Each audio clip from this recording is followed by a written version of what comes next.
In this video, I want to go ahead and try to resolve what is stated in this comment from the previous one. So basically, let's say a player goes down and then someone revives them, right after. Their timer is still going to be alive, and if they go down again before this timer has elapsed, then it's going to make however much time is remaining in that first timer, basically their total bleed out time, which is, way too fast. So we want to pretty much just try to avoid that altogether, which means we need to have the game mode be notified when the player has been revived. So if we look, we have our game mode inheriting from our game mode interface, which has a function called apply damage, and we want another function that is similar but is going to be on revived or something like that. So let's create a virtual void. Let's do revive player. So we'll do player state to, let's see, how do we want to do this? So we have the interacting actor, and yeah, we have so we'll just do two pawns. So basically, who is reviving who? So a actor, let's do revived player, and a actor, let's call it reviving player. So revived player equals player that was just revived. Reviving player equals player that did the reviving. So let's implement this. So in our zombies game mode, let's find where we have our apply damage and also add our revive player function. So we can create the definition, and now we basically just need to call it. So in our SKG pawn, we have our interact logic, and basically once the interact has finished, that means we have basically performed the revive. So we need to kind of look and see where else this was being triggered from, because I honestly cannot remember. Okay, so it took me a bit to kind of follow it through, but basically we send a gameplay event indicating that we have been revived, and we receive it inside of here. And once we receive that we've been revived, we also send another gameplay event to the person that did the reviving, and basically we're just kind of giving them the reward.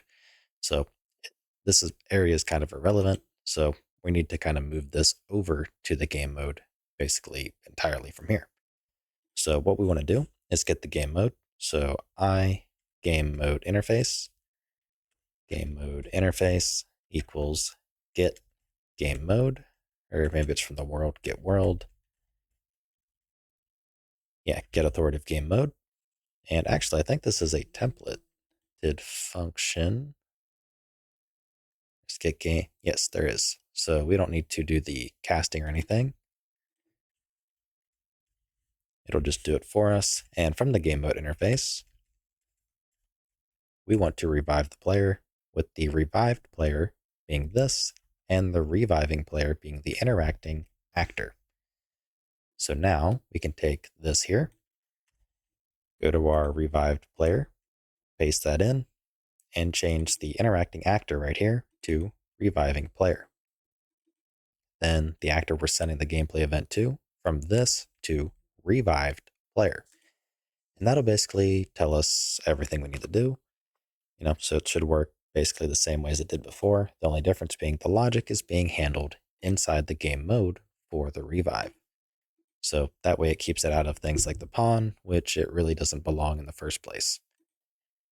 Now, once we have that, actually, let's just confirm that that works first. So we'll close out of the editor, recompile and relaunch. But before we do, I want to check the downed player logic, which right here on player downed. So let's bump this up to something like 8 seconds, so we have a little bit more time to do the reviving. So that's just in our on player downed. Where are we at? We're back up here. Okay, so actually we can stay down here. So let's go ahead and recompile, relaunch, and give it a try, except we have an issue apparently. Okay, so undefined a game mode base. I'm assuming that is going to be in our SKG pawn, which I don't think we are even including Where are we at? So we include that. And we also need to include I think it's the game framework, is it? Yeah, game framework. I'll just do game mode.h or game mode base.h. And hopefully now we should be able to compile. Okay, so we cannot, but we're a little bit farther. So we need access to the, what do you call it? The game mode interface. So this is located in the core module, which we should be receiving from the core module, which we are. Let's see, those are both exported. Oh, that's right. This needs a implementation. So we'll just make it empty. So now I think we should actually be good to go. Okay, so now that we've built, we can go ahead and launch. All right. So we'll play with two clients. Let's just give it a try as two separate clients rather than a listen server, because why not? Let's go ahead and go down and revive, which worked. Okay. So probably should have figured that, but it seems like it's good to go. Okay, so now we need to keep track of this timer handle here. So basically, if that timer handle exists when, the player goes down, we can basically just clear it. That's kind of the idea. Or we can, do some other things. It just kind of depends. But what we're going to do is in the zombies game mode, down here, we're going to make a U property, and we're going to do a map. So tmap, and for the key, we want the player state. So a player state. And then for the value, we want a f timer handle. So we're going to link a player state to a timer handle. So let's call this one the downed players. And head back over here. Now the idea is, so we create this handle here. We want to go to our downed players, and we want to add, with the player state being the key, and this handle being, well, the value. So this way we have a constant area that we can kind of more or less point to that we can get the handle from. So in the case of being revived, what we need to do is go back up to our revived function, which I went too far. Here it is.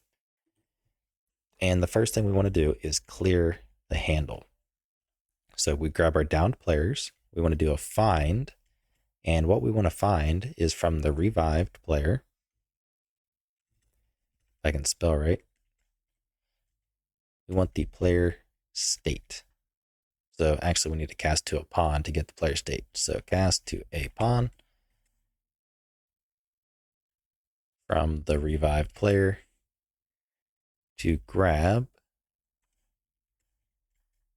the player state like so. So this, in this case, so this will return a pointer. So we want a f timer handle. So if f timer handle, let's call it the downed timer handle equals that, meaning we have a valid, downed timer handle for this player that has been revived. We want to get the world timer manager, and we want to clear timer, and we want to clear this downed timer handle. So we just got to dereference it, and we should be good to go. So let's print out a log. So do warning text. Let's do a cleared downed handle. So we can restart the editor, recompile, relaunch, and in theory, we should be good to go. So the timer itself should basically, I guess you could say, clear itself whenever it's done, when we get downed. But this should be, I think, good to go. We'll just have to test and see. Okay, once we are back in the editor, go ahead and we'll go down. We'll go ahead and revive. So we got the cleared downed handle message. Let's try going down again. and also reviving. Clears the handle. So it seems like we are in a good spot. For a second there, I thought this said I had 1,000,000 points. So we have a slight rounding problem, but that can be dealt with later. So let's go ahead and clear the log. And I would say we are good to go. So now let's go to wherever that comment was. Right here. And we should be good to go. So now we don't really care about this because it's technically irrelevant. We just care if the player state is valid. So that simplifies our logic a little bit as well. Now we're never actually removing it from the down players. I'm not really sure if we need to because I think it just updates the value when we do it. I haven't really paid attention. So I don't fully know, but I do believe so. So that's kind of the route we're going to take. So especially given what we kind of witnessed just there, so we should be good to go. Again, I'm not too experienced with maps, but I digress. Yeah, that's everything. So with that out of the way, I will see you in the next video. If you like what I'm doing and you want to help support me, you can find a link to my Patreon in the description below, where you can also get early access to this entire series.